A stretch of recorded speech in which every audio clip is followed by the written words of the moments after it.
हाँ, हेलो। सभी को नमस्कार साथियों। आ जाइएगा मित्रों। रामबाई जी नमो नमः। रागिनी जी गुड इवनिंग।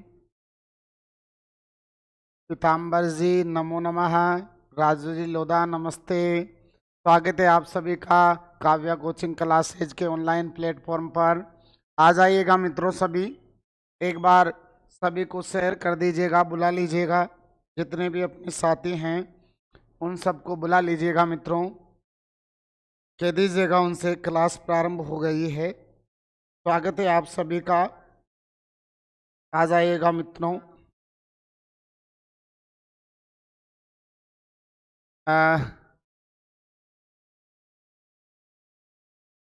हाँ, प्रतीक जी नमो नमः। मर्दुला जी नमो नमः। स्वागत है आप सभी का। आ जाइएगा मित्रों। करते हैं आज की क्लास को प्रारंभ। कल जिस टेस्ट सीरीज को लेकर के हम चल रहे हैं, समास, महाकवि शुद्रक और भवभूति, इन तीनों कवियों को लेकर के हम चल रहे हैं। और विगत क्लास में हमने इसके 40 प्रश्न हल कर लिए थे। 40 से 41वें प्रश्न की ओर आज हम चलने वाले हैं। चलिए 40वें प्रश्न के आगे अपन चलते हैं 41वें प्रश्न पर।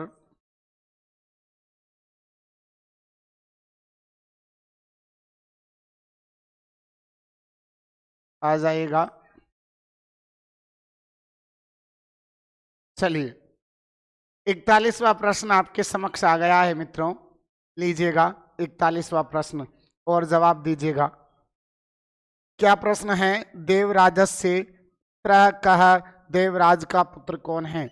आपको पता है ये देवराज विदर्भ के विदर्भ विदर्भ विदर्भ के विदर्भ के राजा के के मंत्री, विदर्भ के राजा के मंत्री कौन थे? कौन थे? देवराज थे।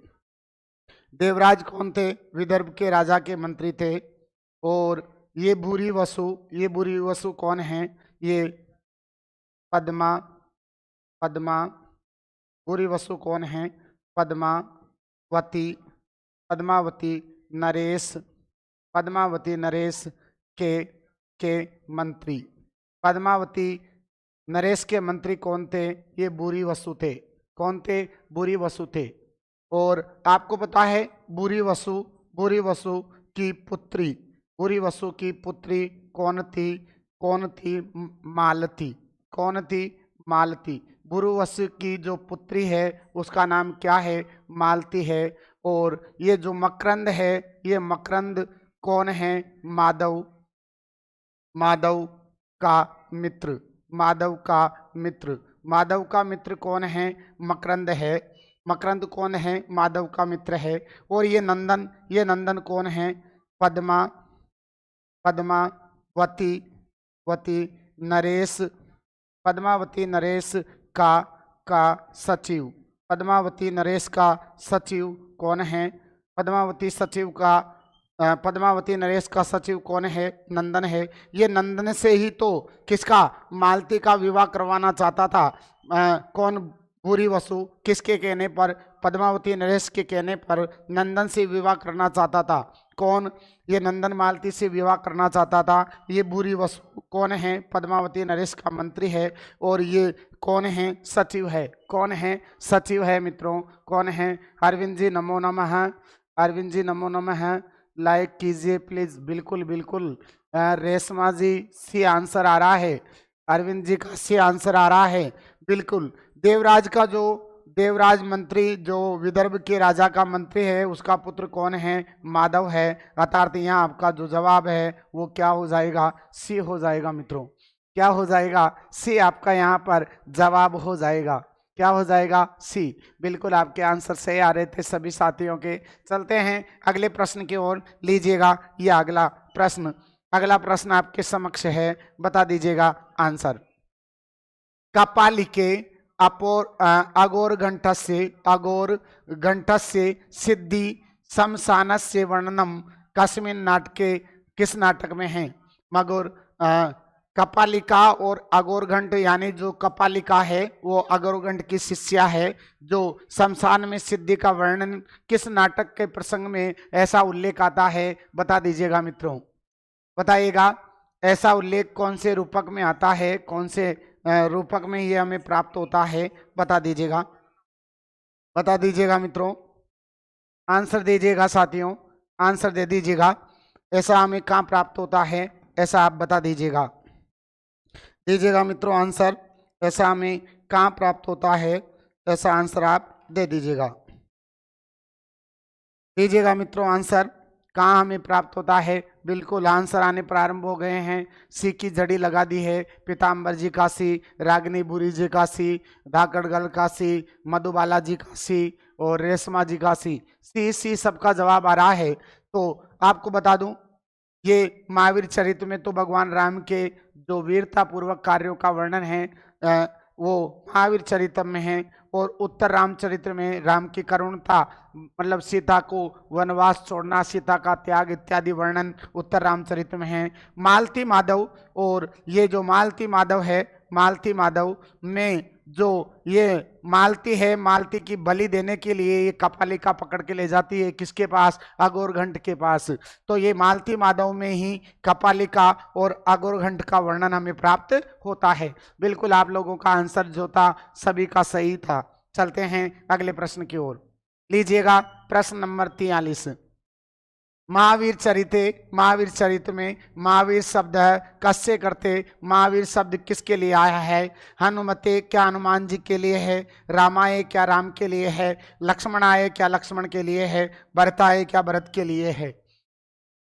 आंसर दीजिएगा मित्रों। सीधा सा है पर अच्छा प्रश्न है, पूछने योग्य प्रश्न है और पिछली बार पूछा भी गया था 2018 में MP वर्ग 1 में। बताइएगा। आंसर आने प्रारंभ हो गए हैं, सबके आंसर भी आ रहे हैं। रेशमा जी का भी, पीताम्बर जी का भी, राजू जी लोधा भी और नर्मदा जी लाइक। बताइएगा नर्मदा जी आंसर दीजिएगा, आंसर दीजिएगा सभी। क्या आंसर आएगा? बिल्कुल बिल्कुल मधुबाला जी का भी, राजू जी का आंसर आ गया है बी, दिनेश जी का आंसर आ गया है बी। बिल्कुल क्या आंसर होगा? राम के लिए। यहाँ पर जो महावीर शब्द है वो किसके लिए है मित्रों? राम के लिए है। क्योंकि महावीर चरित्र में प्रारंभ के जो 6 कांडों की कहानी है वो महावीर चरित्र में है और उत्तर कांड की जो कहानी का समावेश भवभूति ने किया है वो उत्तर रामचरित्र में किया है। तो यहाँ पर राम के वीरता पूर्वक कार्यों का वर्णन है महावीर चरित्र में, इसलिए इसका नाम महावीर चरित्र रखा गया है मित्रों। चलिए बढ़ते हैं अगले प्रश्न की ओर। लीजिएगा अगला प्रश्न।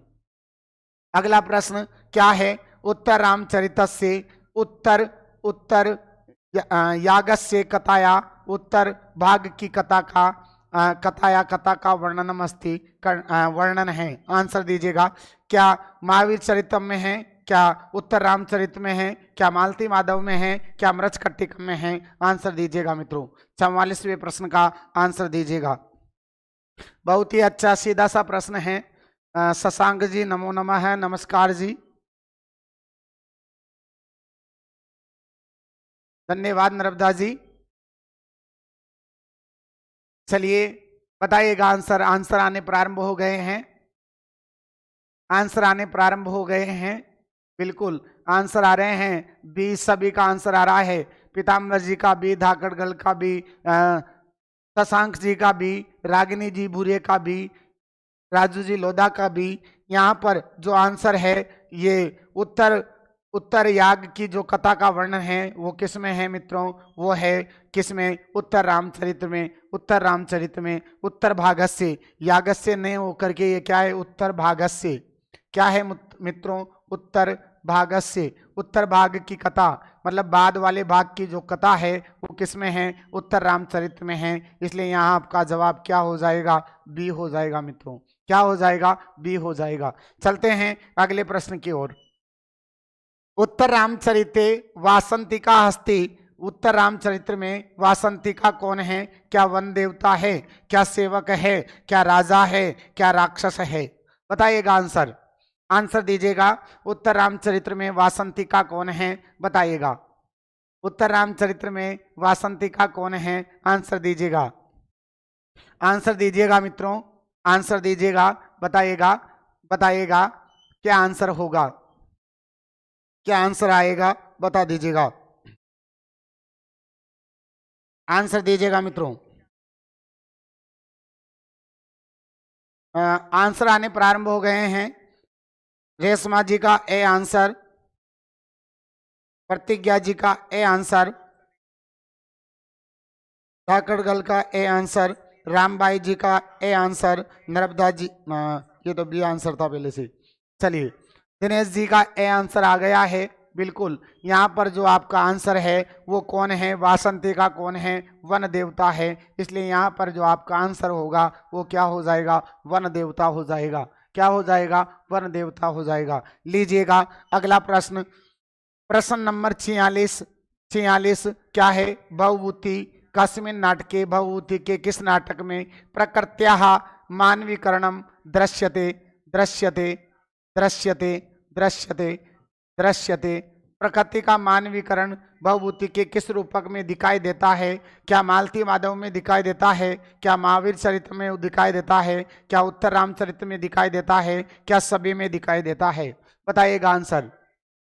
आंसर दीजिएगा मित्रों। क्या आंसर होगा? आंसर दीजिएगा।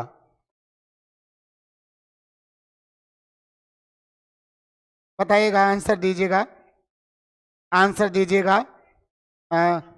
रेशमा जी का आंसर आ गया है ए, अनूप जी का सी, रामबाई जी का सी आंसर आ रहा है। बिल्कुल जो प्रकृति का मानवीकरण करने का काम भवभूति ने किया है मित्रों, वो किसमें किया है? उत्तम रामचरित में। आपको पता है वन देवता मतलब वन को देवता माना है वासंती के रूप में। मुरला सरला नदी का यहाँ मानवीकरण मानव के रूप में प्रस्तुत भवभूति ने यहाँ पर किया है। इसलिए कौन से रूपक में किया है? वो है मित्रों उत्तर रामचरितम। कौन सा है? उत्तर रामचरितम। चलते हैं अगले प्रश्न की ओर। लीजिएगा ये आपका अगला प्रश्न। राम विवाहात, राम के विवाह से राज्य अभिषेक, राज्य राम के राज्य अभिषेक तक की कथा कथा कथा कथा वर्णिता अस्ति। कथा का वर्णन है किस रूपक में है? मतलब राम के विवाह से लेकर के राम के राज्य अभिषेक तक की जो कथा का वर्णन है वो किस में है? क्या महावीर चरितम में है? क्या उत्तर रामचरित में है? क्या महावीर चरित में है? क्या मालती माधव में है? क्या मुद्रा राक्षस है? मुद्रा राक्षस में है। बताइएगा मित्रों। राजू जी लोधा का बी आंसर आ रहा है। राजू जी लोधा का आंसर बी आ रहा है। रागनी जी का बी आया है। अनूप जी का ए आ रहा है। राजू जी लोधा बी, रामबाई जी बी, पीताम्बर जी का बी। बिल्कुल बिल्कुल जो महावीर राम के विवाह से लेकर राम के राज्य अभिषेक की जो कथा है मित्रों वो किस में है? महावीर चरित्र में है। जो उत्तरकांड की कथा है सीता का निर्वासन वाली जो कहानी है वो है उत्तर रामचरित्र में। और राम के विवाह से लेकर राम के राज्य अभिषेक यानी सुग्रीव का राज्य अभिषेक, सुग्रीव का राज्यभिषेक, विभीषण का राज्यभिषेक, राम का राज्यभिषेक और बाली का वध, रावण का वध इत्यादि जो वर्णन है वो महावीर चरितम में है मित्रों। किसमें है? महावीर चरितम में। इसलिए प्रारंभ की 6 कांडों की घटना जो भवभूति ने समाहित की है वो किसमें की है? महावीर चरितम में की है। इसलिए यहाँ पर आपका आंसर 2 हो जाएगा मित्रों। चलिए बढ़ते हैं अगले प्रश्न की ओर। लीजिएगा अगला प्रश्न आपके समक्ष। अगला प्रश्न है महावीर चरिते का रीति कौन सी रीति है? आपको मैंने बताया था तीनों रचनाएं हैं भवभूति की, पहली कौन सी है? महावीर चरितम, महावीर चरितम, महावीर चरितम, महावीर चरितम। महावीर चरितम में आपको पता है कौन सा रस है? वीर रस है, वीर रस है। वीर तो क्या है? रस है। और इसमें रीति कौन सी है? गौड़ी रीति है। कौन सी रीति है? गौड़ी रीति है। दूसरी रचना मालती माधव, मालती माधव। और मालती माधव में आपको पता है रस कौन सा है मित्रों? रस है श्रृंगार। रस कौन सा है? श्रृंगार है। और रीति कौन सी है? वेदर्भी है। रीति कौन सी है मित्रों? वेदर्भी रीति है, वेदर्भी रीति है। आपको पता है इसमें जो अंक हैं वो कितने हैं? 7 अंक हैं। मालती माधव में कितने अंक हैं? 10 अंक हैं। और तीसरी रचना है वो कौन सी है?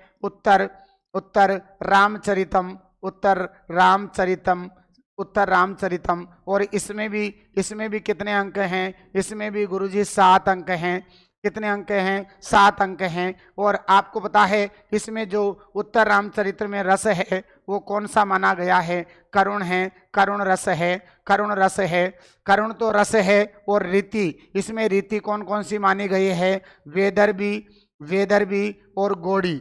वेदर्भी और गौड़ी दोनों रीतियों का इसमें समावेश करने का काम भवभूति ने किया है। इसलिए आपके जो आंसर आ रहे थे मित्रों एकदम बिल्कुल राइट आंसर आपके आ रहे थे, सभी के आंसर सही आ रहे थे। अर्थात यहाँ पर गौड़ी और वेदर्भी दोनों रीतियां हैं। इसलिए आपका जो जवाब है वो सी हो जाएगा मित्रों। कौन सा हो जाएगा? सी आपका जवाब हो जाएगा। बिल्कुल आप सभी लोगों का एकदम सही आंसर आ रहा है। तो मित्रों चलिए बढ़ते हैं अगले प्रश्न की ओर। अगला प्रश्न लीजिएगा, अगला प्रश्न आप लीजिएगा। ये आपके समक्ष अगला प्रश्न, क्या बहुत ही शानदार प्रश्न है मित्रों, अच्छे से पढ़िएगा और जवाब दीजिएगा।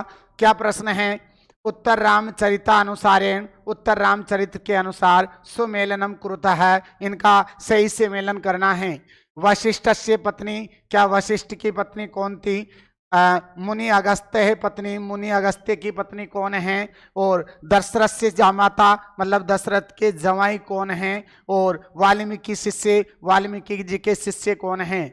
मतलब यहाँ पर सही मिलान करना है। आपको पता है वशिष्ठ की पत्नी का नाम क्या है? अरुंधति है। और मुनि अगस्त्य की पत्नी का नाम क्या है मित्रों? वो है लोपमुद्रा।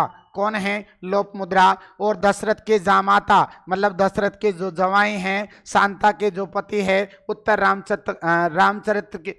रामचरित्र की कथा के अनुसार वो कौन है? लोमपाद है मित्रों। कौन है? लोमपाद हैं। और वाल्मीकि के शिष्य कौन है? सौदातिकी और दंडायन, 2 शिष्य हैं इनके। एक दंडायन भी है मित्रों, याद रखना, दंडायन भी इन्हीं के शिष्य हैं। 2 शिष्यों का उल्लेख है किसमें? उत्तर रामचरितम में वाल्मीकि के 2 शिष्यों का उल्लेख है। एक का नाम तो क्या है? सौदातिकी, दूसरा कौन है? दंडायन। ये दोनों वाल्मीकि के शिष्य हैं। तो देखो क्या हुआ, 1 से 2 और 2 से 3। 1 से 2 मतलब पहले में 2 कहाँ आ रहा है? ये वाला आंसर नहीं हो सकता। कौन सा हो सकता है? ये वाला आंसर नहीं हो सकता। ये वाला आंसर नहीं हो सकता। ये वाला आंसर नहीं हो सकता। तो ये वाला आंसर नहीं हो सकता, मतलब इसमें वो पूरा नहीं आया है, इसलिए एक ऑप्शन कट गया है साथियों। पूरा प्रश्न नहीं समावेश हुआ स्क्रीन पर, इसलिए चौथा ऑप्शन चला गया। चलिए, लेकिन यहाँ 1 से 2 में आ रहा है, ये तो आंसर हो ही नहीं सकता, क्योंकि यहाँ तो पहले में क्या हो रहा है? मतलब ए में 2 आ रहा है बिल्कुल। और फिर ब में क्या आ रहा है? 1 आ रहा है। फिर 3 में 4। तो यहाँ पर आपका जो जवाब है वो कौन सा हो जाएगा? बी वाला आपका यहाँ पर जवाब हो जाएगा। बी वाला आपका जवाब हो जाएगा, बी।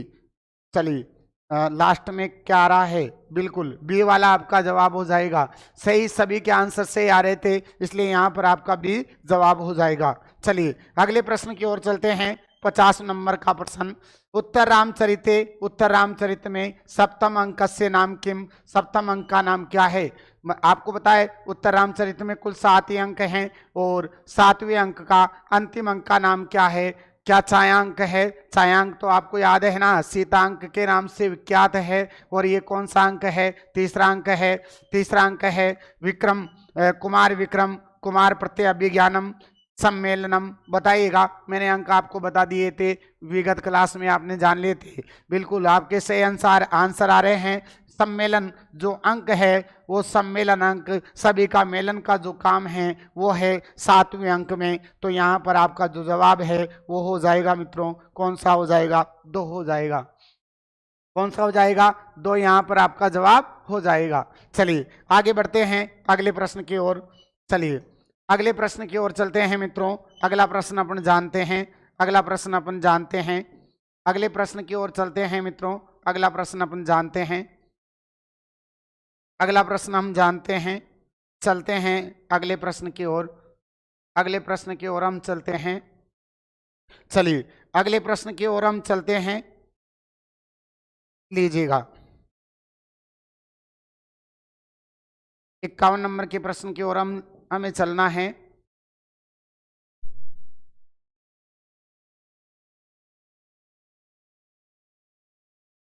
51 नंबर के प्रश्न की ओर हमें चलना है। लीजिएगा ये 51 नंबर का प्रश्न आपके समक्ष, 51 नंबर का प्रश्न आपके समक्ष, 51 नंबर का प्रश्न आपके समक्ष।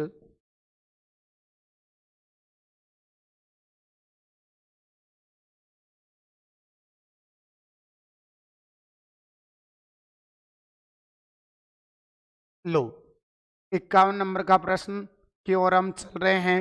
लीजिएगा ये 51 नंबर का प्रश्न आपके समक्ष है।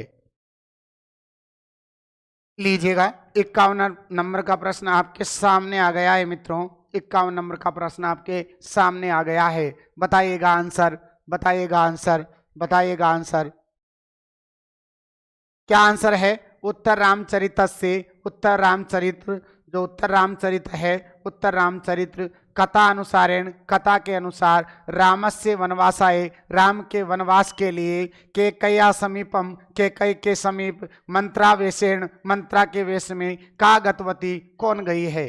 कौन गई है? ऐसा आप बता दीजिएगा, ऐसा आप बता दीजिएगा। कौन आएगा बताइएगा, क्या आंसर होगा?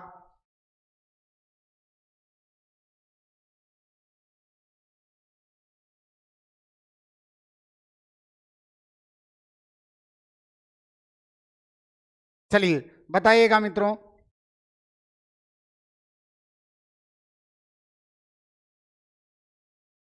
बताइएगा मित्रों, आंसर दीजिएगा।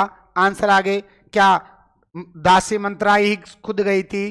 क्या शूर्पणखा गई थी? क्या उर्मिला गई थी? क्या मंदोदरी गई थी? बताइएगा।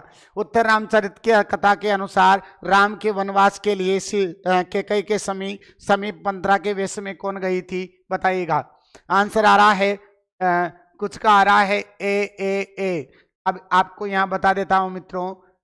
हाँ, जितेंद्र जी का आंसर आया है बी, मृदुला जी का आंसर आया है ए। याद रखना यहाँ पर जो मंत्रा के वेश में जाने का काम किया था वो किया था मित्रों शूर्पणखा ने। जो शूर्पणखा थी वो शूर्पणखा ने मंत्रा का रूप धारण कर करके कैकेयी के पास गई थी। जबकि राम की कथा में तो, जो रामायण की कथा है मित्रों, रामायण की कथा में तो दासी मंत्रा ही कैकेयी को बगलाने का काम करती है। लेकिन महावीर चरितम, उत्तर रामचरित्र में बहुभूति ने अपनी कल्पना का पुट दिया है और कल्पना के आधार पर, मतलब बहुभूति ने यहाँ पर जो कैकेयी को समझाने का काम, राम को वनवास देने का काम जो करवाया है, वो शूर्पणखा अपना वेश बदल करके मंत्रा के रूप में किसके पास गई थी? कैकेयी के पास गई थी। इसलिए यहाँ पर आपका जवाब क्या होगा? 2 यहाँ आपका जवाब होगा, ध्यान रखना क्या होगा? 2।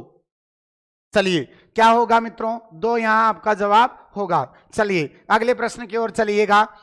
रावणस्य का, रावणस्य का, रावणस्य मंत्री, यहां पूरा प्रश्न है रावणस्य मंत्री का है। रावण का मंत्री कौन है? क्या माल्यवान है? क्या खर है? क्या दूषण है? क्या कुंभकर्ण है? बताइएगा, बताइएगा रावण का मंत्री कौन है? उत्तर रामचरित की कथा के अनुसार जो रावण का मंत्री है वो कौन है? बताइएगा। बताइएगा, बताइएगा, आंसर बताइएगा। बिल्कुल, यहाँ पर जो माल्यवान है, माल्यवान है, ये ही रावण का मंत्री है। रावण के मंत्री का नाम है माल्यवान। क्या नाम है मित्रों? माल्यवान रावण का मंत्री है। चलिए, कौन है रावण का मंत्री? कौन है? माल्यवान है, याद रखना, कौन है? माल्यवान है। चलिए अगले प्रश्न की ओर चलते हैं, लीजिएगा। एतेषु नाटकम अस्ति, इनमें से नाटक है, मतलब इनमें से कौन सा रूपक नाटक है? कौन सा रूपक नाटक है? आपको पता है मृच्छकटिकम। ये मृच्छकटिकम क्या है? ये मृच्छकटिकम क्या है? ये मृच्छकटिकम क्या है? और विक्रम उर्वश्यम क्या है? मालती माधवम क्या है? और उत्तर रामचरितम क्या है? आपको बताए मृच्छकटिकम प्रकरण है, प्रकरण है, और ये प्रकरण किनका है? शूद्रक का प्रकरण है। शूद्रक, महाकवि शूद्रक का प्रकरण कौन है? मृच्छकटिकम है। फिर आपको पता है विक्रम उर्वश्यम, विक्रम उर्वश्यम कालिदास, कालिदास, कालिदास, कालिदास का क्या है? ये भी प्रकरण है, कालिदास का ये भी प्रकरण है, जिसमें कितने अंक हैं? 5 अंक हैं। और इस मृच्छकटिकम में कितने अंक हैं? 10 अंक हैं, इसमें 10 अंक हैं।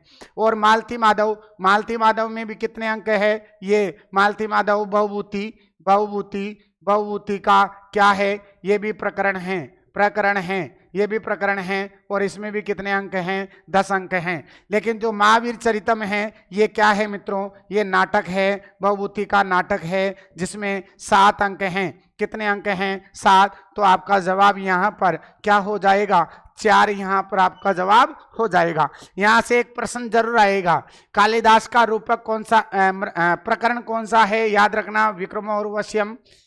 शूद्रक का जो रचना है मृच्छकटिकम, वो एकमात्र रचना है शूद्रक की, और वो भी क्या है? प्रकरण है। और बहुभूति का प्रकरण कौन है? मालती माधव है। क्या है? मालती माधव है, बिल्कुल।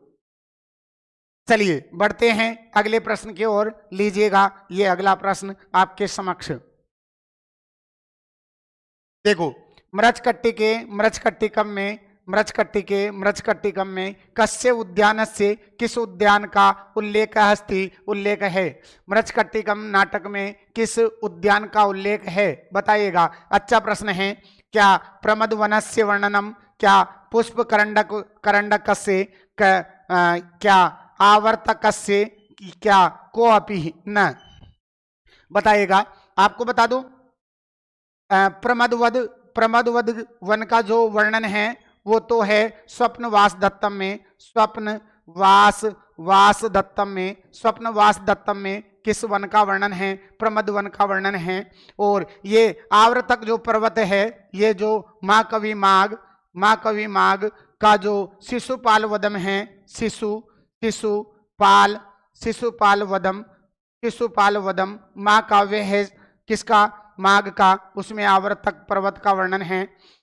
और जो पुष्प करंडक है, पुष्प करंडक उद्यान है, उसी का वर्णन है मित्रों, किसमें है? पुष्प करंडक उद्यान का ही वर्णन है मृच्छकटिकम में। किसमें? मृच्छकटिकम में, जो कि पुष्प करंडक उद्यान में ही तो ये चारुदत्त से मिलने के लिए जाती है। कौन? वसंत सेना मित्रों।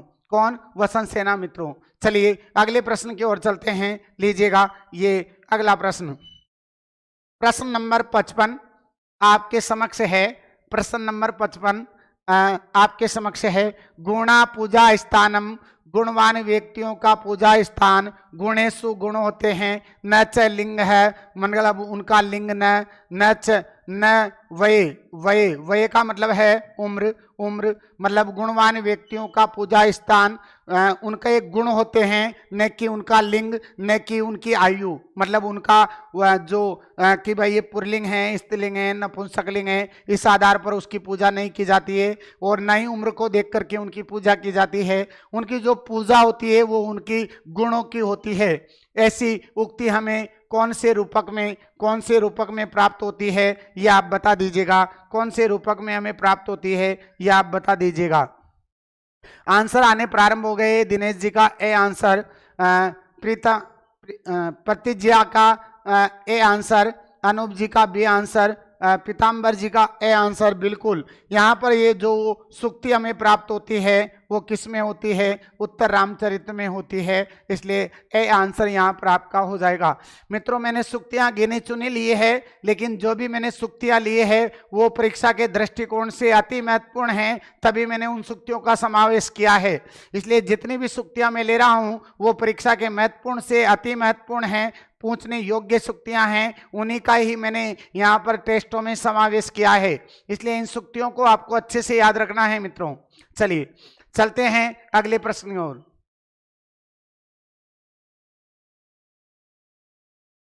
चोरी लवकुश के बेटे में है। नहीं नहीं नहीं, क्या बोल रहे हो अनंत जी आप। चलो अगले प्रश्न की ओर। न्यायालय से वास्तविक वर्णनम, आप सभी को पता है, पहले भी आ गया है, रिपीट हो गया प्रश्न। 9वें अंक में न्यायालय का वर्णन है, 9वें अंक में, जिसका नाम है, क्या नाम है, व्यवहार। व्यवहार इसका नाम है 9वें अंक का। 9वें अंक का नाम क्या है, व्यवहार है। चलिए अगले प्रश्न की ओर चलते हैं, लीजिएगा अगला प्रश्न। चोर, चोर्रे, चोर्रे ये शब्द है, चोर्रे, चोर्रे, चौर्य कलाया निपुण ब्राह्मण से नाम आश्रित है। चोरी की कला में निपुण ब्राह्मण का नाम है। मृच कट्टिकम के अनुसार चोरी कला में निपुण ब्राह्मण का नाम क्या है? क्या चोरी करने वाला आर्यक था? क्या पालक था? क्या मैत्रेय था? क्या सर्वलिक था? आपको पता है आर्यक, आर्यक तो कौन है? भविष्य का घोषित राजा, भविष्य का घोषित राजा, भविष्य का घोषित राजा, भविष्य का घोषित राजा, भविष्य का घोषित राजा तो कौन है मित्रों? इधर लिखता हूं मैं, भविष्य का घोषित राजा, भविष्य का घोषित राजा, भविष्य का घोषित राजा कौन है? आर्यक। और ये तो कौन है मित्रों? ये तो मृच्छकटिकम का विदूषक है, विदूषक, विदूषक, विदूषक, विदूषक कौन है? मैत्रेय है। और ये पालक कौन है? वर्तमान राजा, ये वर्तमान राजा है पालक, वर्तमान राजा, वर्तमान राजा कौन है? पालक। और पालक का साला था सकार, कौन था? सकार, जो कि वसंत सेना पर मुग्ध था, वसंत सेना को चाहता था। और जो चोरी करने का काम किया था, जिसने चारुदत्त के घर में सेंध डालने का काम किया था, और जो स्वर्ण भांड को चोरी करने का काम किया था, वो किसने की थी? सर्वलिक ने। क्योंकि सर्वलिक किसको मुक्त कराना चाहता था? मदनिका को, मदनिका को मुक्त कराना चाहता था। किससे? वसंत सेना के पास, क्योंकि ये मदनिका वसंत सेना की खरीदी हुई दासी थी। कौन? वसंत सेना की खरीदी हुई दासी कौन थी? ये बंदनिका थी। और सर्वलिक की कौन थी? है प्रेमिका थी। इसको मुक्त कराने के लिए ही सर जी मैं कहाँ रहा हूं कि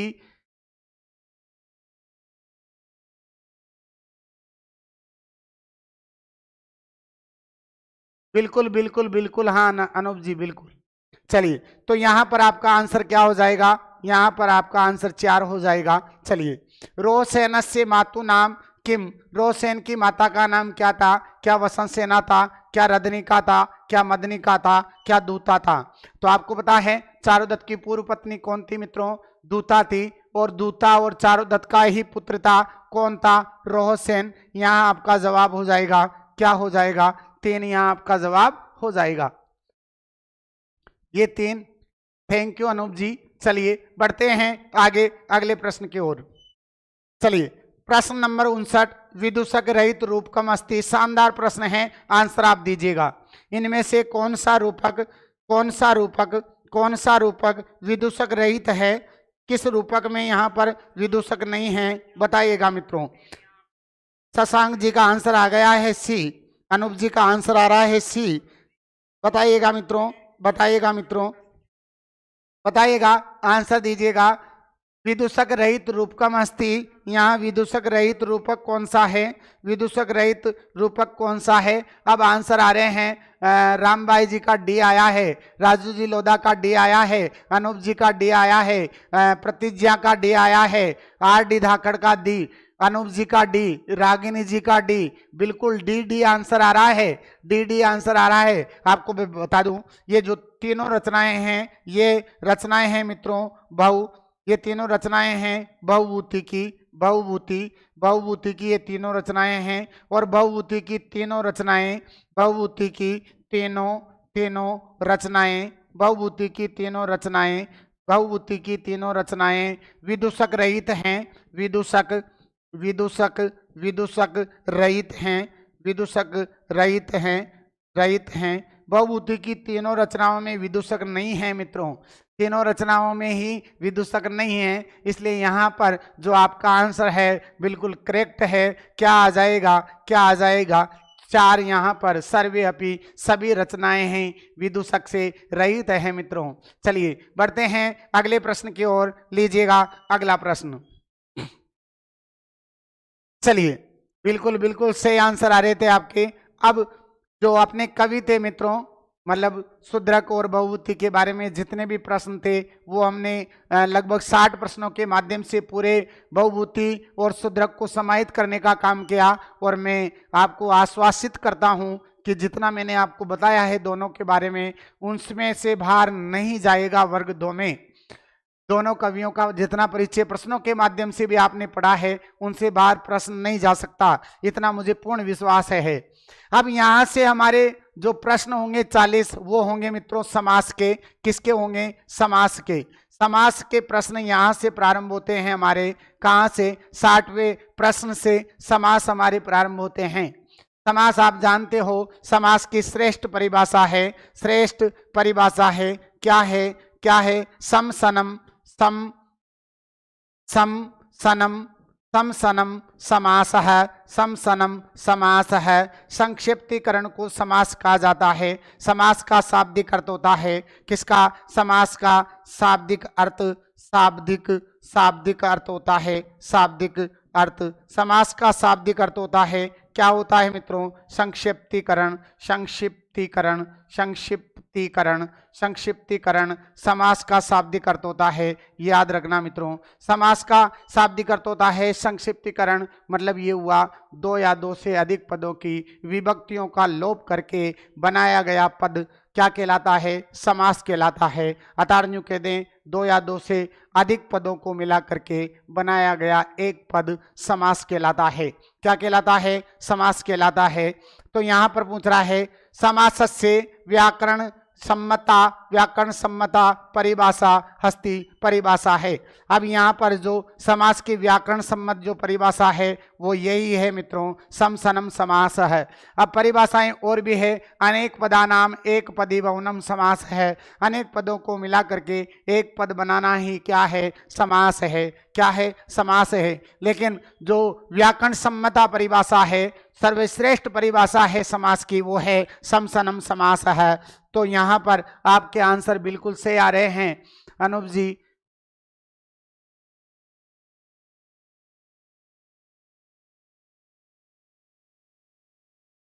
चलिए यहाँ पर जो आंसर होगा वो क्या हो जाएगा? यहाँ पर आंसर हो जाएगा बिल्कुल अनूप जी।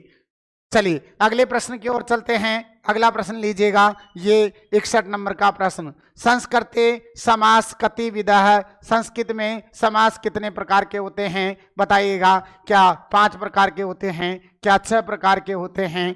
क्या 7 प्रकार के होते हैं? क्या चतुर्विधः 4 प्रकार के होते हैं? आंसर दीजिएगा समास कितने प्रकार के होते हैं। आपको बता दूं मैं, समास मित्रों 5 प्रकार के होते हैं। पहला समास होता है, कौन सा होता है? केवल समास। पहला होता है केवल समास। दूसरा होता है मित्रों अव्ययी भाव समास, अव्ययी भाव समास। दूसरा कौन सा होता है? अव्ययी भाव समास होता है। तीसरा कौन सा होता है? तत्पुरुष होता है मित्रों। तीसरा समास कौन सा होता है? तत्पुरुष समास होता है। अब याद रखना, ये जो तत्पुरुष समास है मित्रों, इस तत्पुरुष समास के 2 भेद होते हैं। एक तत्पुरुष समास को कहा जाता है समानाधिकरण। तत्पुरुष। और दूसरा इसका जो वेद होता है वो कहलाता है मित्रों वेदीकरण। वेदीकरण वेदीकरण तत्पुरुष, वेदीकरण तत्पुरुष। ध्यान रखना, मतलब तत्पुरुष समास का वह वेद जिसके दोनों पदों में समान विभक्तियां हो उसे कहा जाता है समानाधिकरण तत्पुरुष। और इस समानाधिकरण तत्पुरुष समास ही कहलाता है मित्रों, क्या कहलाता है? कर्मधारय समास। कर्मधारय कर्मधारय कर्मधारय समास। समानाधिकरण को ही क्या कहा जाता है? क्या कहा जाता है? कर्मधारय। और वेदीकरण को ही कहा जाता है, वेदीकरण को ही कहा जाता है तत्पुरुष समास। और ये वेदीकरण मित्रों कितने प्रकार का होता है? 6 प्रकार का होता है। कितने प्रकार का? 6 प्रकार का होता है। फिर चौथे नंबर का जो हमारा समास होता है मित्रों वो होता है बहुव्रीहि। बहुव्रीहि बहुव्रीहि। और जो 5वें नंबर का समास है मित्रों वो है हमारे कौन सा? द्वंद्व समास। ये 6 प्रकार के समास माने गए हैं। फिर ये कर्मधारय समास है मित्रों, इस कर्मधारय का भी एक वेद बताया गया है। कौन सा वेद बताया गया है? वो है दिग्गु। दिग्गु जो समास है वो किसका वेद है? वो कर्मधारय का वेद है। मतलब ये हुआ तत्पुरुष का वेद तो कर्मधारय है और कर्मधारय का जो वेद है वो कौन है? दिग्गु है मित्रों। इस प्रकार समास कितने हैं? 5। 1 2 3 3 3 4 और ये 5। 5 ही समास होते हैं। यदि आपसे समास की संख्या पूछेगा तो 5 ही बताने हैं मित्रों। समास 5 ही होते हैं। कितने होते हैं? 5 ही होते हैं। 5 ही समास होते हैं। इसलिए आपका जो आंसर है, पहला आंसर यहाँ पर आपको जवाब के रूप में स्वीकार करना होगा। पहला आपका यहाँ पर जवाब हो जाएगा।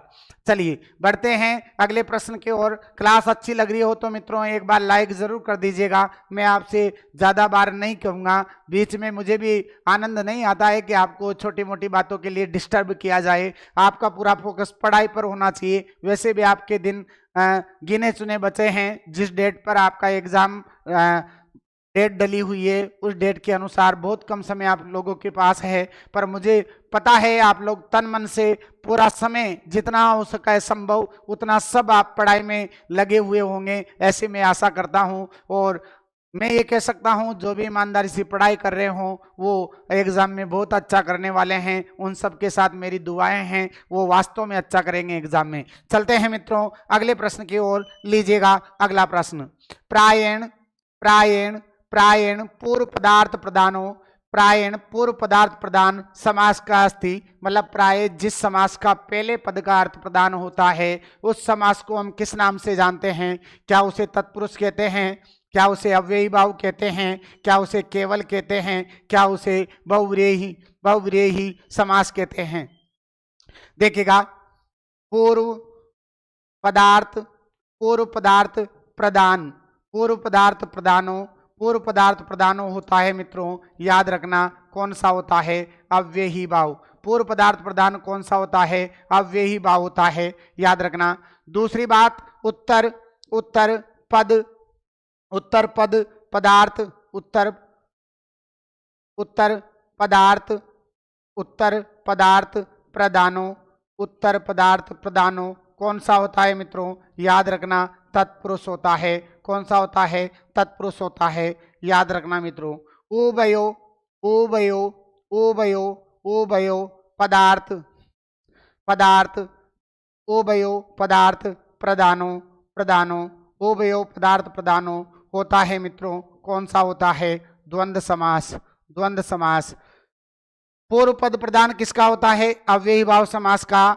उत्तर पद प्रदान किसका होता है? तत्पुरुष का। दोनों पद प्रदान किसके होते हैं? द्वंद्व के। और याद रखना अन्य पदार्थ प्रदान समास होता है, प्रदानो समास होता है मित्रों। कौन सा होता है? बहुव्रीहि होता है। कौन सा होता है? बहुव्रीहि होता है। अन्य पद का जो प्रदान पद होता है वो कौन सा होता है? बहुव्रीहि होता है। जिन्होंने समास मेरे से पढ़े हैं वो मैंने आपको बताया था। जैसे पूर्व पद की प्रधानता, जैसे मैं यहाँ आपको लिखूं, जैसे मैंने लिखा उपकृष्णम हतः, जैसे मैंने लिखा उपकृष्णम हतः। उपकृष्ण का मतलब होता है कृष्ण के पास वाला मारा गया। अब आपसे कहा जाए कि कृष्ण के पास वाला मारा गया तो बताओ कृष्ण मारा गया या पास वाला मारा गया? कृष्ण के पास वाला जाता है, तो बताओ जाने का काम कृष्ण कर रहा है क्या कृष्ण के पास वाला कर रहा है? कौन कर रहा है मित्रों बताइएगा। जैसे आपसे कहा जाए कि कृष्ण के पास वाला मारा गया, तो कृष्ण नहीं मारा गया, कौन मारा गया? पास वाला। तो यहाँ किसकी प्रधानता हो रही है? उप की। अर्थात यहाँ कौन सा समास स्वीकार करना होगा आपको? अव्ययी भाव समास यहाँ पर स्वीकार करना होगा। जैसे मैं लिखूं यहाँ पर, देखो जैसे मैंने लिखा राज सेवक है, राज सेवक है हतः, क्या लिखा मैंने? राज सेवक है, राजा का सेवक मारा गया, राजा का सेवक मारा गया, राजा का सेवक मारा गया। बताओ राजा मारा गया या सेवक मारा गया? यहां तो कह रहा था मैं कि कृष्ण के पास वाला मारा गया। कृष्ण मारा गया था कि पास वाला? पास वाला। तो पहले पद की प्रधानता हो रही थी, इसलिए अव्ययी भाव। और मैं यहां कह रहा हूं कि राजा का सेवक मारा गया। बताओ कौन मारा गया? राजा मारा गया या सेवक? सिर्फ किसको मारा जा रहा है? सेवक। कौन से पद की प्रधानता हो रही है? उत्तर की। तो यहां ऐसा कौन सा समास होगा? तत्पुरुष होगा। फिर जैसे मैं कहूं राम राम लक्ष्मणौ, राम लक्ष्मणौ, राम लक्ष्मणौ गच्छतः, राम और लक्ष्मण जाते हैं। बताओ जाने की क्रिया राम कर रहा है कि लक्ष्मण कर रहा है? गुरुजी दोनों कर रहे हैं। तो दोनों, जिस समास के दोनों पद प्रधान हो या सभी पद प्रधान हो, उसे हम क्या कहेंगे? द्वंद्व समास कहेंगे। क्या कहेंगे मित्रों? द्वंद्व समास कहेंगे। और जैसे मैं कहूं, जैसे मैंने कहा, इधर देख लीजिएगा, जैसे मैंने कहा सुंदरः सुंदरी भार्याः, सुंदरी भार्या यस्य सह, यस्य सह। क्या कहा मैंने? सुंदरी भार्या यस्य सह हतः, मतलब सुंदर है पत्नी जिसकी वो जाता है। हत नहीं लिख करके मैं गच्छति लिखता हूं। क्या लिखता हूं? गच्छति। क्या लिख रहा हूं? सुंदरी है, सुंदर है पत्नी जिसकी वह जा रहा है। बताओ क्या सुंदरी जा रही है? क्या पत्नी जा रही है? क्या कौन जा रहा है? सुंदरी है पत्नी जिसकी वह जा रहा है। अर्थात सुंदरी जो पत्नी है उसका पति जाने का काम कर रहा है। ना तो सुंदरी पद का अर्थ प्रदान है, न भार्या का पद अर्थ प्रदान है, कोई अन्य ही पद प्रदान हो रहा है। इसलिए यहां पर जो समास होगा वो कौन सा होगा मित्रों? बहुव्रीहि होगा। कौन सा होगा? बहुव्रीहि होगा। ऐसे पदों की प्रधानता यहां पर दिखाई जाती है मित्रों। तो ये क्या पूछ रहा है? पूर्व पद प्रधान किसका होता है मित्रों? पूर्व पद प्रधान होता है मित्रों अव्ययी भाव समास का। इसलिए यहां आपका जवाब हो जाएगा, क्या हो जाएगा? अव्ययी भाव। क्या हो जाएगा? अव्ययी भाव। यहां आपका जवाब हो जाएगा। चलते हैं अगले प्रश्न की ओर। लीजिएगा अगला प्रश्न आपके समक्ष।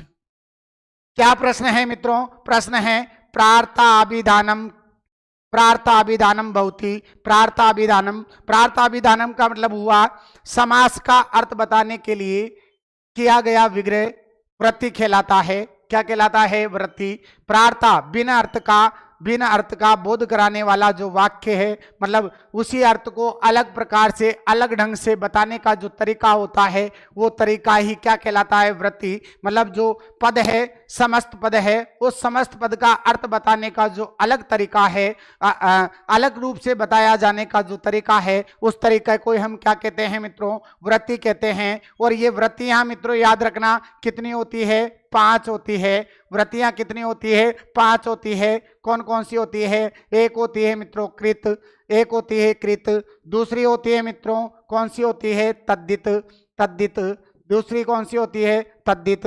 तीसरी होती है मित्रों कौन सी? समास भी एक वृत्ति है। चौथी होती है मित्रों एक शेष। और पांचवी होती है मित्रों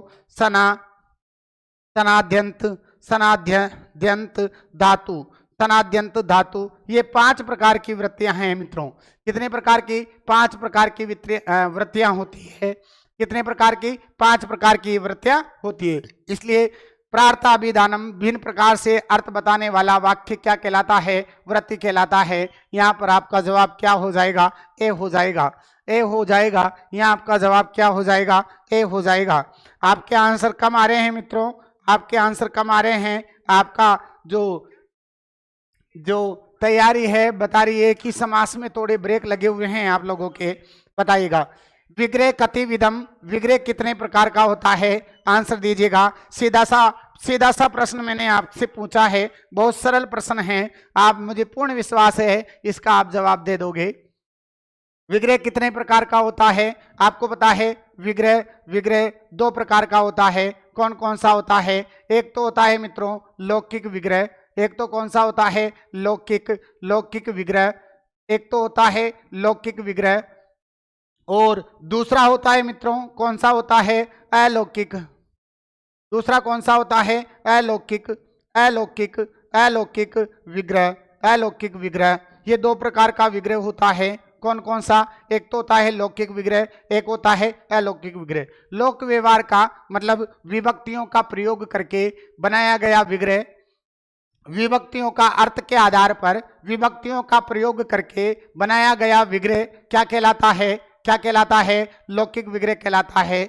जबकि मूल पदों के साथ शुभ प्रत्ययों का प्रयोग किया गया, शुभ प्रत्ययों के आधार पर किया गया विग्रह वो क्या कहलाता है? अलौकिक विग्रह कहलाता है। जैसे आपने कोई भी पद ले लिया मित्रों, जैसे आपने ले लिया राज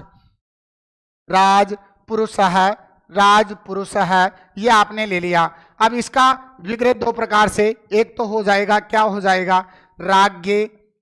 राज्ञ पुरुष है, राजा का पुरुष, ये वाला विग्रह यहाँ पर षष्ठी विभक्ति और यहाँ पर प्रथमा विभक्ति का जो काम किया है ये तो कहलाएगा मित्रों, क्या कहलाएगा? लौकिक विग्रह। क्या कहलाएगा? लौकिक विग्रह। ये वाला विग्रह तो विभक्तियों का प्रयोग वाला विग्रह तो कौन सा कहलाएगा? लौकिक विग्रह कहलाएगा।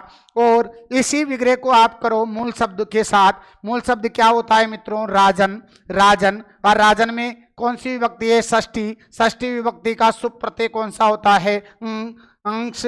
और दूसरा कौन है? पुरुष में कौन सी विभक्ति है? प्रथमा विभक्ति में कौन सा प्रत्यय होता है? सु। ये वाला जो विग्रह है ये वाला विग्रह कहलाएगा मित्रों, कौन सा कहलाएगा? अलौकिक विग्रह। अर्थात विग्रह कितने प्रकार का होता है? आपके सभी के आंसर आ रहे हैं दो प्रकार का, द्विविधम, दो प्रकार का मित्रों ये विग्रह होता है। कितने प्रकार का होता है? दो प्रकार का विग्रह ये होता है।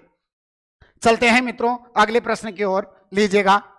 तत्पुरुष समास से भेदो अस्ति, तत्पुरुष समास का भेद है। अभी मैंने बताया था कि ये जो तत्पुरुष समास है मित्रों, तत्पुरुष जो समास है ये दो प्रकार का होता है मित्रों। कितने प्रकार का? दो प्रकार का। एक तो होता है गुरुजी कौन सा होता है?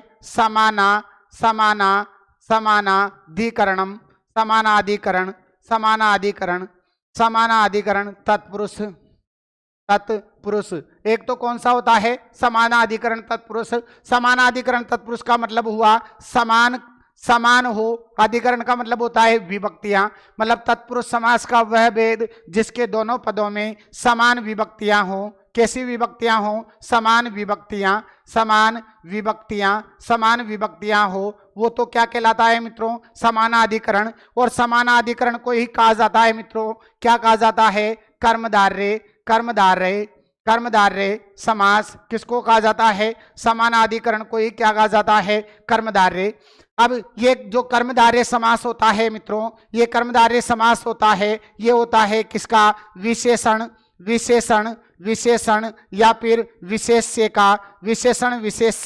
का, या फिर ये होता है मित्रों किसका? उपमान या फिर उपमेय का। उपमान या उपमेय के बीच में जो समास होता है वो कौन सा होता है? कर्मधारय समास होता है। अब आपको पता है मित्रों विशेषण और विशेष्य का यही होता है कौन सा? कर्मधारय। लेकिन फिर आपको पता है संख्या, आपको पता है मित्रों संख्या भी क्या होती है? संख्या भी विशेषण होती है गुरुजी। संख्या भी क्या होती है? विशेषण होती है। संख्या भी क्या होती है? विशेषण होती है। संख्या भी क्या होती है? विशेषण होती है। संख्या भी क्या होती है? विशेषण होती है। अब यहाँ ध्यान दीजिएगा मित्रों, तत्पुरुष समास का वे भेद जिसके दोनों पदों में समान विभक्तियां हो उसे कहा जाता है समानाधिकरण। और समानाधिकरण को ही कहा जाता है कर्मधारय। मतलब तत्पुरुष का तत्पुरुष समास का वह भेद जिसके दोनों पदों में समान विभक्तियां हो उसे कहा जाता है समानाधिकरण, और समानाधिकरण को ही कहा जाता है कर्मधारय। और कर्मधारय के अंतर्गत क्या आ जाएगा? विशेषण और विशेष्य का समास या उपमान या उपमेय का जो समास होगा वो क्या कहलाएगा? कर्मधारय। यूं मान लीजिएगा, मूल तो कौन है? तत्पुरुष। तत्पुरुष के दो संतानें हुई, एक का नाम तो क्या है? समानाधिकरण, और इसका दूसरा भेद होता है मित्रों, वो होता है कौन सा? वेदीकरण। दूसरा भेद कौन सा होता है? वेदीकरण। वेदीकरण का मतलब हुआ असमान विभक्तियां, यानी तत्पुरुष समास का वह भेद जिसके दोनों पदों में अलग अलग विभक्तियां हो उसे कहा जाता है वेदीकरण। यहां पर उत्तर पद में तो सदैव प्रथमा विभक्ति होती है, पूर्व पद में द्वितीया से लेकर सप्तमी विभक्ति तक का प्रयोग किया जाता है, इसलिए पूर्व पद की विभक्तियों के आधार पर यह वेदीकरण जो है वो 6 प्रकार का होता है। द्वितीया तत्पुरुष, तृतीया, चतुर्थी, पंचमी, षष्ठी, सप्तमी, ऐसे 6 प्रकार का वेदीकरण होता है। अब समानाधिकरण की वापस बात कर लीजिएगा। जो समानाधिकरण है, दोनों पदों में समान विभक्ति है, उसे हम क्या कहेंगे? समानाधिकरण। समानाधिकरण को क्या कहेंगे? कर्मधारय। मतलब जो समानाधिकरण है वो किसका? तत्पुरुष का बेटा है, मतलब तत्पुरुष का भेद है। तत्पुरुष का भेद है मतलब इस तत्पुरुष का भेद है, और इसको तत्पुरुष ने क्या क्या दिया है? विशेषण दिया है, विशेष्य दिया है, उपमान दिया है, उपमेय दिया है। जहां ये रहेगा बेटा इनके साथ तू रहेगा। कौन रहेगा? कर्मधारय रहेगा। अब इसने प्रोग्रेस की और इसने एक बेटा पैदा किया जिसका नाम है, क्या नाम है? दिग्गू। क्या नाम है? दिग्गू। दिग्गू किसका बेटा है? दिग्गू जो बेटा है मित्रों वो किसका है? कर्मधारय का। मतलब जो दिग्गू है, दिग्गू किसका भेद है? कर्मधारय का भेद है। और इसके भी दोनों पदों में क्या रहेगी? समान विभक्तियां। और यहाँ पर सामान्यतः दोनों पदों में षष्ठी विभक्तियां आती है, जबकि कर्मधारय के दोनों पदों में सामान्यतः प्रथमा प्लस प्रथमा विभक्तियां आती है मित्रों। कौन सी आती है? प्रथमा। लेकिन संख्या विशेषण होने पर ही दिग्गू होता है, और अन्य विशेषणों के साथ कौन सा होता है? कर्मधारय होता है। ये बात आपको मैं बता देता हूं। तो तत्पुरुष का भेद है, तत्पुरुष समास से भेद है, क्या हो जाएगा मित्रों? यहां पर कर्मधारय तत्पुरुष का समास का भेद है। वापस सुन लीजिएगा, तत्पुरुष का भेद कर्मधारय है, और कर्मधारय का जो भेद है मित्रों वो कौन है? दिग्गू है। दिग्गू तत्पुरुष का भेद नहीं है, इस बात को याद रखिएगा। चलिए मित्रों, आप लोगों की बात क्लियर हो गई होगी, मुझे पूर्ण विश्वास है। चलते हैं आगे, बढ़ते हैं आगे अगले प्रश्न की ओर। लीजिएगा अगला प्रश्न। विशेष संज्ञा वीर निर्मुक्त समास का है, मतलब जो विशेष संज्ञाओं से रहित है, जिसको विशेष संज्ञाएं नहीं दी गई है, विशेष संज्ञाओं से जो रहित समास है उस समास को क्या कहा जाता है? तो आंसर दीजिएगा मित्रों, आंसर दीजिएगा। यहां मैं बता देता हूं, विशेष संज्ञाओं से जो रहित समास है उसी समास को कहा जाता है मित्रों, क्या कहा जाता है? केवल समास। केवल समास विशेष संज्ञाओं से रहित समास है, इसलिए यहां पर केवल समास आपको उत्तर के रूप में स्वीकार करना होगा। चलते हैं अगले प्रश्न की ओर। लीजिएगा अगला प्रश्न, 67 नंबर का प्रश्न आपके समक्ष है। अव्ययी भाव समासे, अव्ययी भाव समास में प्रायण कस्य पदस्य प्राधान्यम, प्राय किस पद की प्रधानता होती है? क्या पूर्व पद की होती है? क्या उत्तर पद की होती है? क्या अन्य पद की होती है? क्या उभय पद की प्रधानता होती है? बताइएगा। आपको बता दूं मैं, अन्य पद की तो किसमें होती है? अन्य पद की तो होती है मित्रों बहुव्रीहि समास में अन्य पद की प्रधानता होती है। उभय पद की प्रधानता किसमें होती है मित्रों? उभय पद की प्रधानता होती है द्वंद्व समास में। और उत्तर पद की प्रधानता किसमें होती है मित्रों? होती है तत्पुरुष में। तो फिर क्या बच गया मित्रों? बिल्कुल आपके आंसर से आ रहे हैं। रेशमा जी का ए, पीताम्बर जी का ए, राजू जी लोधा का ए। बिल्कुल यहाँ जो आपका आंसर होगा मेरे साथियों, वो क्या हो जाएगा मेरे मित्रों? क्या हो जाएगा? पूर्व पद हो जाएगा। पूर्व पद के अर्थ की प्रधानता वो होती है, किसमें होती है? अव्ययी भाव समास में होती है। चलिए, आपको क्लास अच्छी लग रही हो तो मित्रों लाइक कर दीजिएगा, और नहीं लग रही हो तो फिर कोई दिक्कत नहीं। चलिए आगे बढ़ते हैं मित्रों, चलिए आगे बढ़ते हैं। अगला प्रश्न अच्छा प्रश्न है, सुमेलनम कुरुतः, इनका मेलन कीजिएगा। प्रायण पूर्व पदार्थ प्रदानो, प्राय पूर्व पदार्थ प्रदान कौन सा होता है? अव्ययी भाव होता है। प्रायण उत्तर पद प्रदानो, उत्तर पद का प्रदान मतलब उत्तर पद की प्रधानता किसमें होती है? तत्पुरुष में होती है। किसमें होती है? तत्पुरुष में। प्रायण अन्य पदार्थ से प्रधाना, अन्य पद की प्रधानता किसमें होती है? बहुव्रीहि में होती है। और उभये उभये, प्रायण उभये उभये उभये उभये पदार्थ प्रधानो कौन सा होता है? द्वंद्व होता है। एक में तीन मतलब पहले में ग, पहले में ग कहाँ आ रहा है? ये इसमें तो कहाँ आ रहा है? ये तो हो ही नहीं सकता। तीन में से हो सकता है।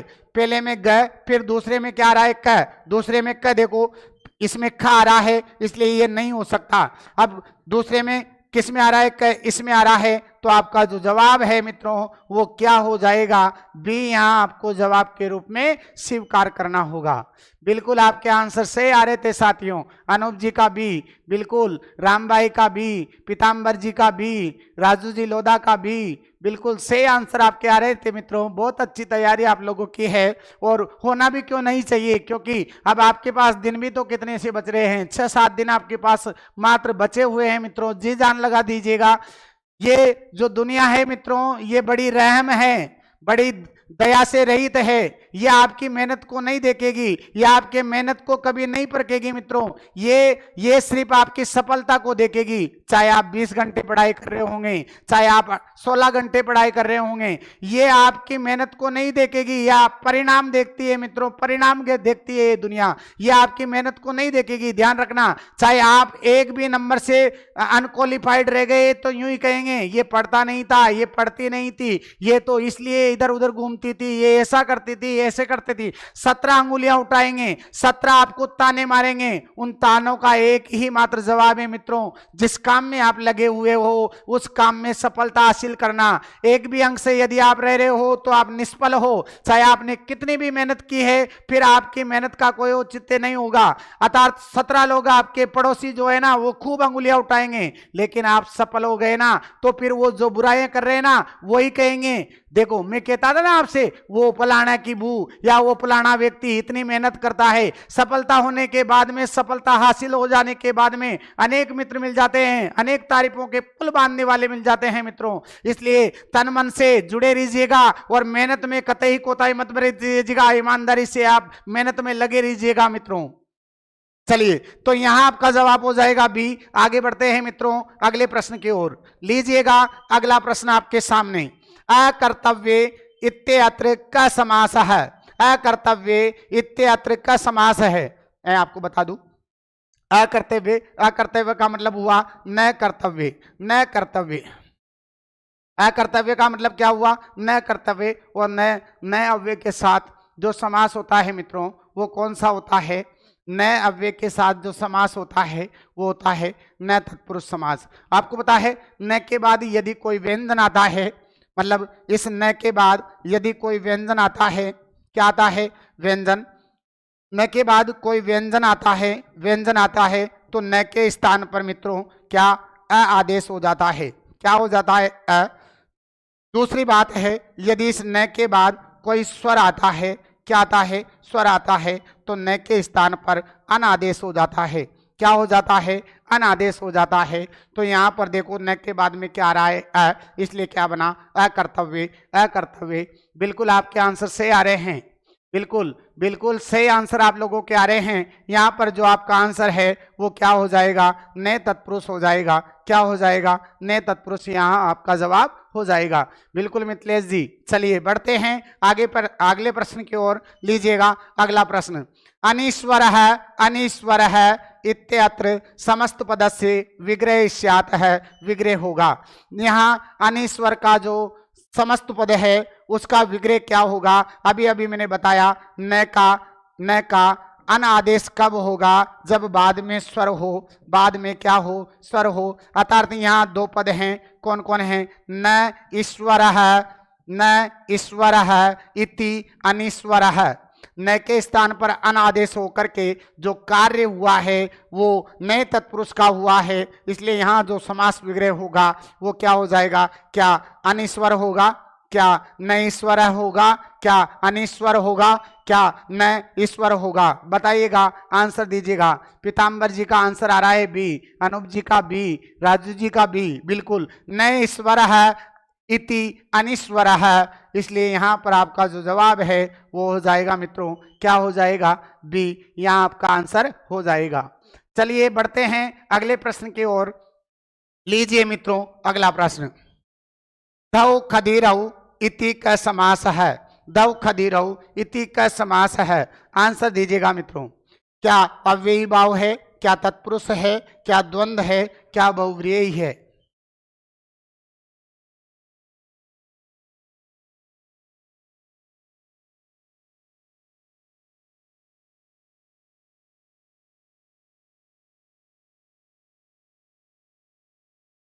ध्यान रखना मित्रों, ध्यान रखना मित्रों, पहला समास होता है अव्ययी, अव्ययी भाव।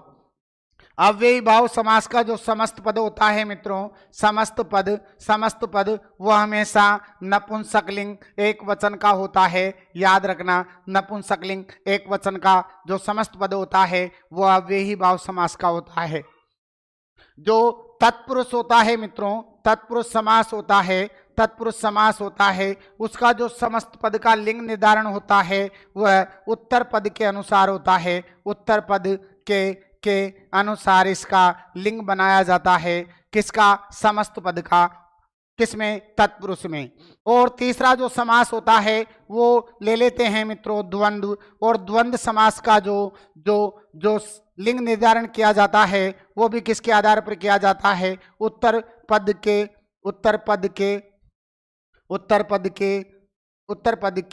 अनुसार। उत्तर पद के अनुसार यहाँ भी लिंग निर्धारण किया जाता है। और जो चौथा है वो कौन सा है? बहुव्रीहि। बहुव्रीहि समास का जो लिंग निर्धारण किया जाता है वो किया जाता है मित्रों अन्य पद के अनुसार। अन्य पद के अनुसार यहाँ पर लिंग निर्धारण का कार्य किया जाता है। यहाँ पर जो तत्पुरुष समास है वहाँ और द्वंद्व समास दोनों में क्या रहता है? उत्तर पद के अनुसार लिंग का निर्धारण किया जाता है। लेकिन याद रखना मित्रों, यहाँ पर ये जो द्वंद्व तत्पुरुष समास है ये भी 3 प्रकार का होता है, इतरेतर, समार और एक शेष। जो इतरेतर है उसमें उत्तर पद द्विवचन या बहुवचन का बोध कराता है, जबकि इसमें तो उत्तर पद जो तत्पुरुष में होता है वो लगभग उत्तर पद के आधार पर मतलब उत्तर पद में जो लिंग होता है, जो लिंग होता है उसी के आधार पर इसका तत्पुरुष समास का समस्त पद का निर्धारण किया जाता है। यहाँ पर जो समास विग्रह होगा वो हो जाएगा मित्रों, क्या होगा? दवश्च और दूसरा है खदीरश्च। क्या हो जाएगा? खदीरश्च, दवश्च, खदीरश्च। क्या हो जाएगा? दव और खदीर ये दोनों ही वृक्षों के नाम हैं मित्रों। किसके नाम हैं? वृक्षों के नाम हैं, दव और खदीर। धोंक और खदीर। धोंक, दव का मतलब है धोंक का वृक्ष और खदीर का वृक्ष, खदीर का वृक्ष। तो यहाँ पर जो समास है वो कौन सा हो जाएगा मित्रों? द्वंद्व। सी आंसर यहाँ पर आपका जवाब हो जाएगा।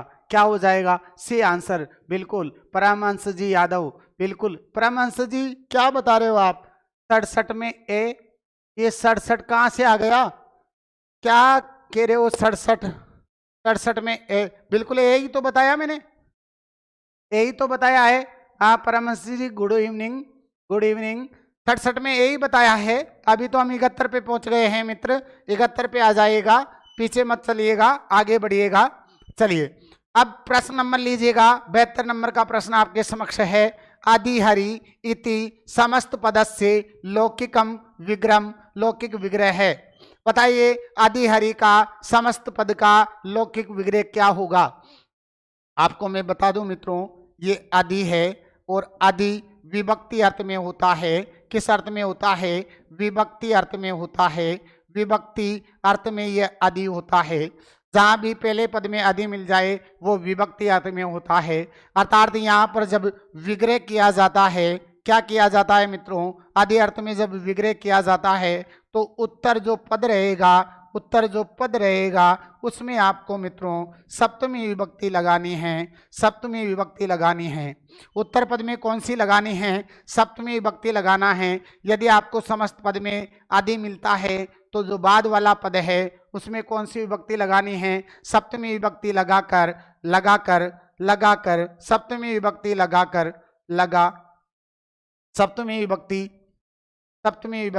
लगाकर लगा लगाकर लगाकर बाद में आपको एक शब्द लिखना है, वो है इति। इति का मतलब है समाप्ति। लगाकर बाद में इति शब्द लिखना है, शब्द लिखा मिलेगा आपको। तो बताइएगा, आपको याद है हरि की सप्तमी क्या होती है?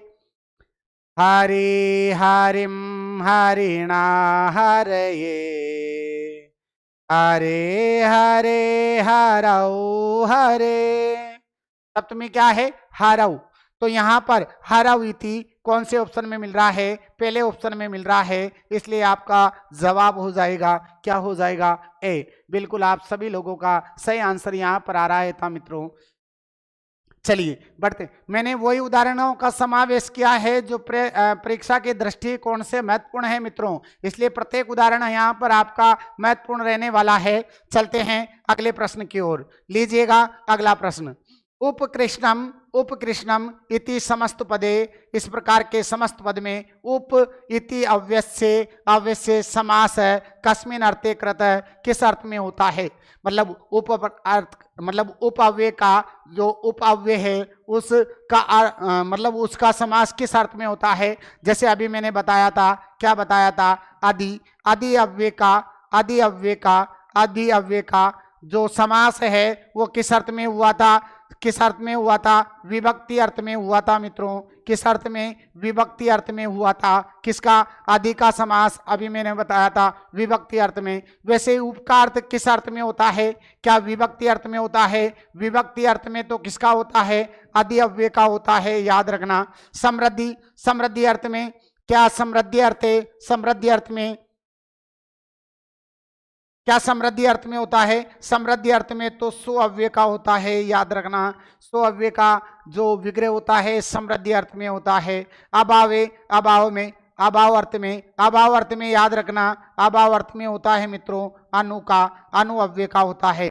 तो फिर क्या बच गया मित्रों? क्या बच गया है? समीप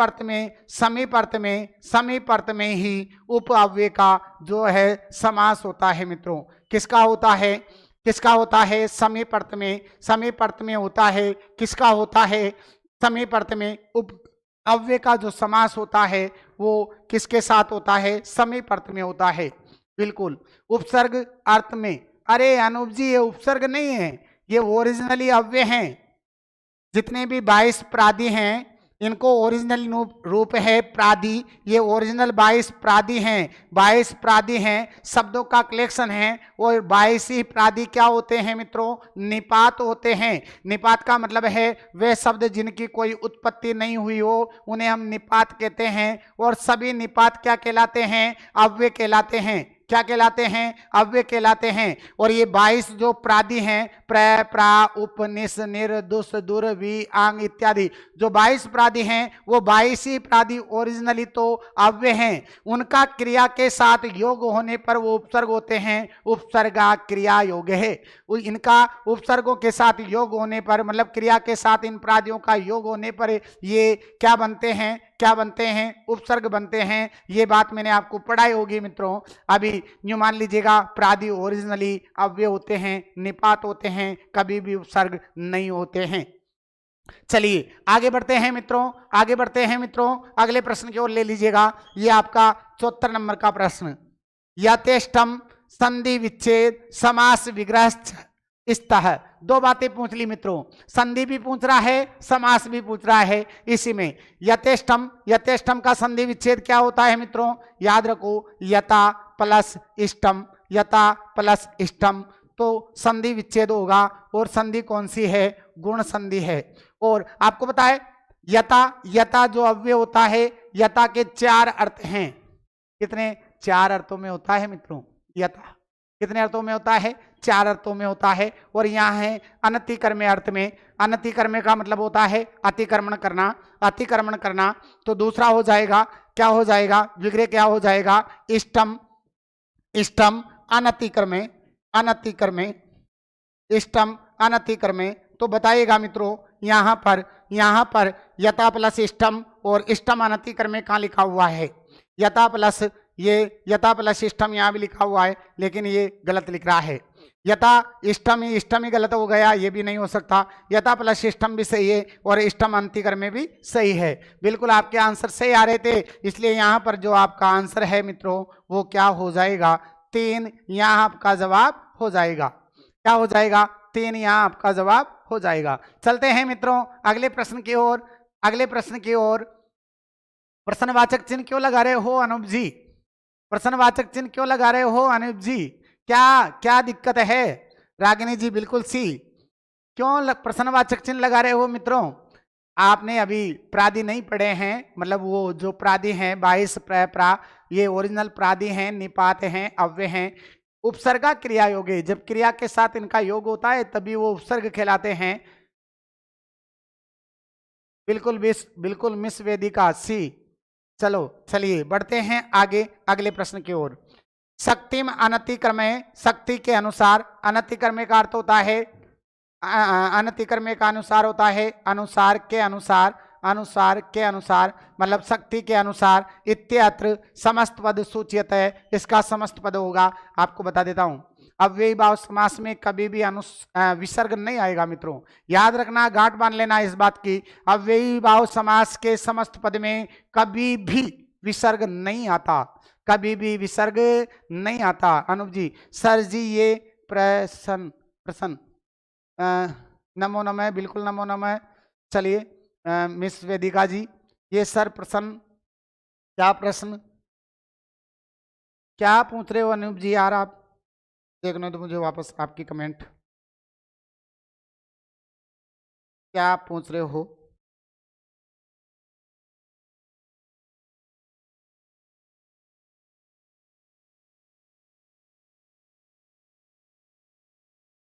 चलो कोई बात नहीं है अनूप जी, चलिए आगे बढ़ते हैं, आगे बढ़ते हैं। क्या आंसर हो जाएगा यथाशक्तिम, क्या यथाशक्तिम होगा, क्या अनुशक्ति होगा, क्या उपशक्ति होगा, क्या यथाशक्ति होगा। यहाँ आपका जो जवाब है मित्रों क्या हो जाएगा, डी आपको यहाँ पर जवाब के रूप में स्वीकार करना होगा। यथाशक्ति आपका आंसर हो जाएगा। कुछ का अरे यथाशक्तिम नहीं होगा, ध्यान रखना, यथाशक्ति होगा। आपको बता दूं मैं, जो अम कार्य है, अम कार्य सिर्फ कहां होता है, सु के स्थान पर ही अम कार्य होता है, अन्य स्वरों के पीछे कभी भी मैं नहीं आएगा, ध्यान रखना मित्रों। यथाशक्ति कभी नहीं होगा, यथाशक्ति ही होगा। मतलब जिन स्वर के अंत में, जिन स्वरों के अंत में, यहाँ याद रखो, यहाँ संक्षिप्त में मैं आपको बता दूं, वैसे तो यहाँ पर सूत्रों के माध्यम से बात बताई गई है, जिन शब्दों के अंत में अ या फिर आए ना, वहीं आएगा, क्या आएगा, अम आएगा, क्या आएगा, अम आएगा। जिन शब्दों के अंत में ई, बड़ा ई या फिर ए या फिर आई आ रहा है तो हमेशा याद रखना रस्व ई आएगा। जिन शब्दों के अंत में उ या बड़ा उ आ रहा है या फिर ओ आ रहा है या फिर औ आ रहा है तो फिर वहां पर सिर्फ क्या आएगा, उ ही आएगा मित्रों, ये ध्यान रखना। ये होता है अव्ययी भाव समास में। बाल कृष्णा गुप्ता जी, संस्कृत स्मार्ट के कर्मों में सत सत नमन।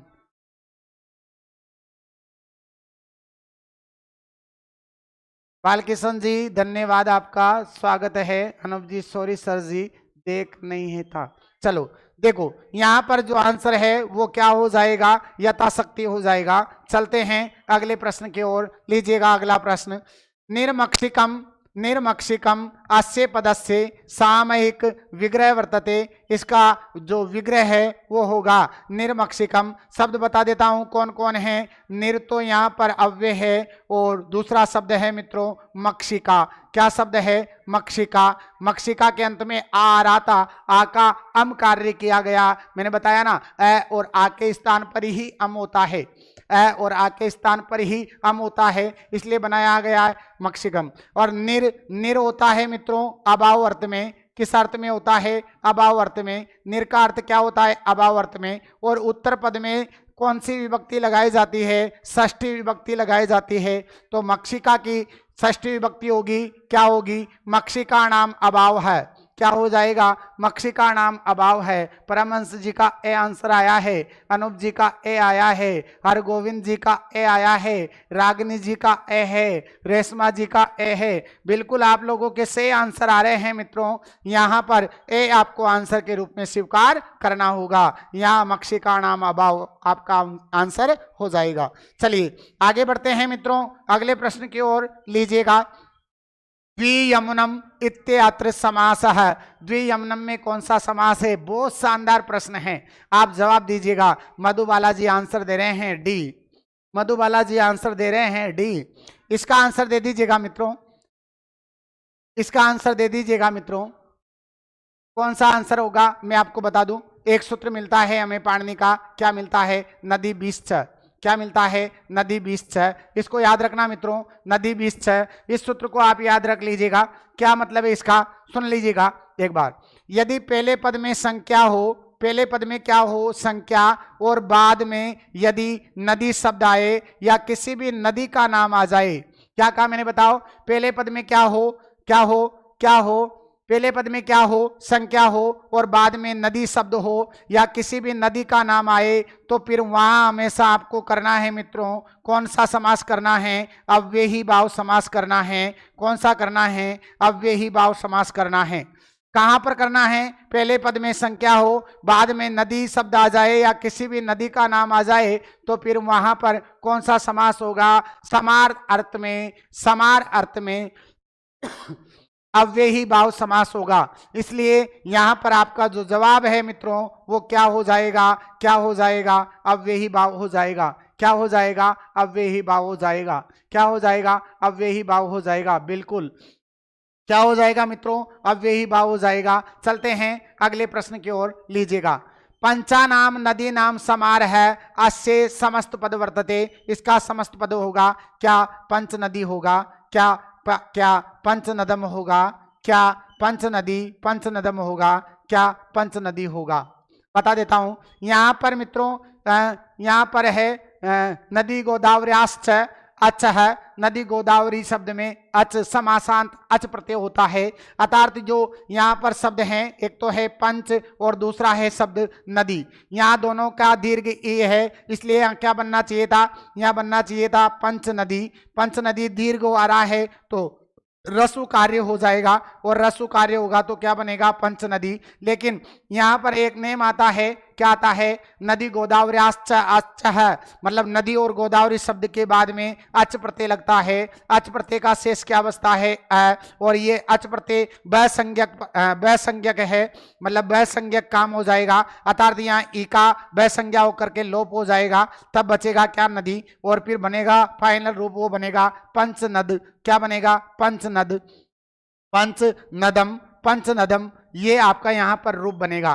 क्या बनेगा? पंचनदम। इसलिए यहाँ पर जो आंसर होगा वो क्या होगा मित्रों? बी यहाँ पर आपको आंसर के रूप में स्वीकार करना होगा। पंचनदम यहाँ पर आपका आंसर होगा। बिल्कुल क्या होगा? पंचनदम। ये नहीं होगा मित्रों, पंचनदम ही होगा, क्योंकि इसमें समासांत अच प्रत्यय लग रहा है, और अच प्रत्यय लगने पर यहाँ वसंज्ञक वर्ण है, ई का लोप होने पर अ मिलाने पर बना है पंचनदम शब्द। अर्थात यहाँ पर जो आपका आंसर है वो भी आपको स्वीकार करना होगा। मित्रों आज का जो समय था वो हमारा संपादित होता है यहीं। मिलते हैं कल अगले प्रश्नों के साथ और 5वें टेस्ट के साथ। आप सभी मेरे से जुड़े, इसलिए आप सभी का धन्यवाद। मित्रों मैं प्रमिला जी बिल्कुल आप सभी से मैं पुनः आग्रह करूंगा मित्रों, इन क्लासों को, जो टेस्टों के वीडियो हैं, आप लोगों को जितने भी ज़रूरतमंद हैं, संस्कृत के अनुरागी लोग हैं, उन सब तक पहुंचना चाहिए। और ये तभी पहुंचेगा क्योंकि आप जिन लोगों से जुड़े हुए हैं, आप स्टेटस लगाइएगा इनका। आप जिन ग्रुपों में आप जुड़े हुए हैं उन ग्रुपों में इनको भेजिएगा।